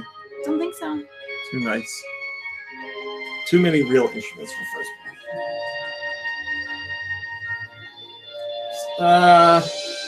It's nice. So RPG. It looks like one, but I can't say The for Last sure. Story. No. The other one. The Crystal Bearers. No. The other one that's not The Last Story.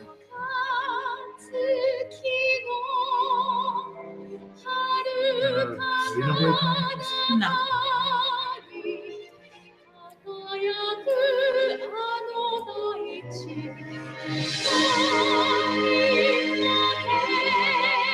Tales of something. No. Just feeling good about that. Fire Emblem. That's the first part. No. It's on the Wii. Shao Dare's got it. There's that other RPG. It's not The Last Story, but I always think of it. Well, what's the name of the one with the tower? Pandora's Tower? That's it. Oh! my god! That's not the game I was thinking of. It was Pandora's Wow. Tower, and it came to us from Jet Jaguar. Wow. Well, wait, what game were you thinking of? I can't think of the name. Okay. And the last song, which you will get, comes to us from Andy the Zombie.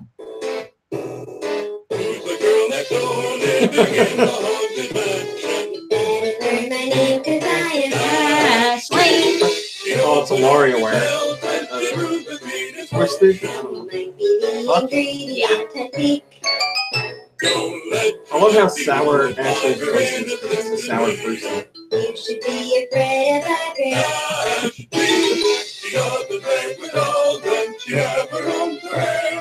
Who has time for girly things like that?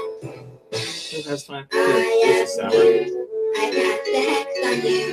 Grandma's wig. This will make you big. Kitchen fits. Do your pants pockets. Now what is that get again? Oh no, not again. So that was WarioWare Touched on the DS, and it came to us from Andy the Zombie. And that brings your score to a whopping 5 out of 10. Okay. Not terrible. Brain, where can people send podcast music to? GN Podcast Music at gmail.com. Where? GN Podcast Music at gmail.com. All right. Thanks for sticking with us on this extra long show. I appreciate it. And we're done. So I'll see you next week. Goodbye, everybody.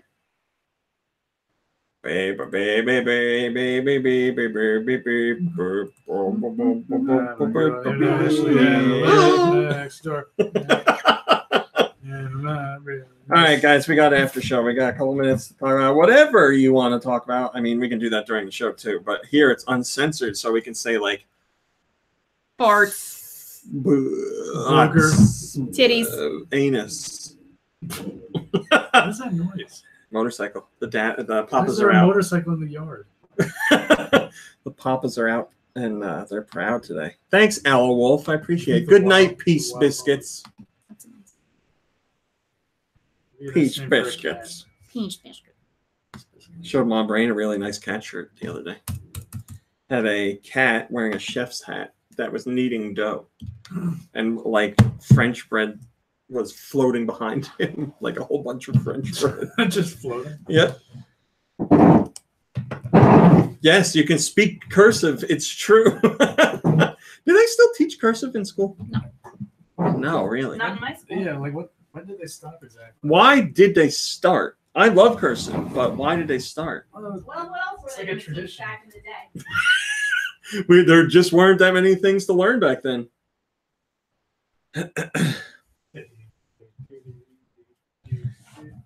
Yeah, Showdare, I have played Flint Hook. I'm not finished with it, but I've been playing it. I enjoy it quite a bit. I like the visuals. It's a fun game. And it's challenging, which I like. So yes, I've been playing that. Game King Clown, you're breaking my heart. I love cursive. It's the only way I ever write. That's not true. I write that way for myself. When I sign my name, obviously I use cursive. But if I'm writing for somebody else and they need to be able to actually read it, I print. Mega Travis, I liked it. It wasn't the best one I've ever seen. It wasn't the worst. I'd say it's a good higher end, middle of the pack. Ronda Rousey really surprised me with her match. I was worried that she was going to do poorly, but she did a really great job. That might have been my favorite match of the night. I really enjoyed that one. I'm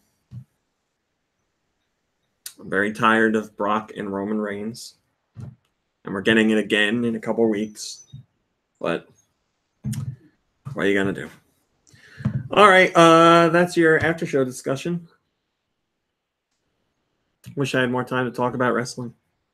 Or just talk to you guys in general. But thanks for watching and hanging out with us today. I appreciate it. And we'll be back next week, and hopefully you will too. So until then, have a great weekend. Play some games. Have some fun. Take it easy. Relax. Take a nap. You deserve it. I'll see you next week, everybody. Goodbye.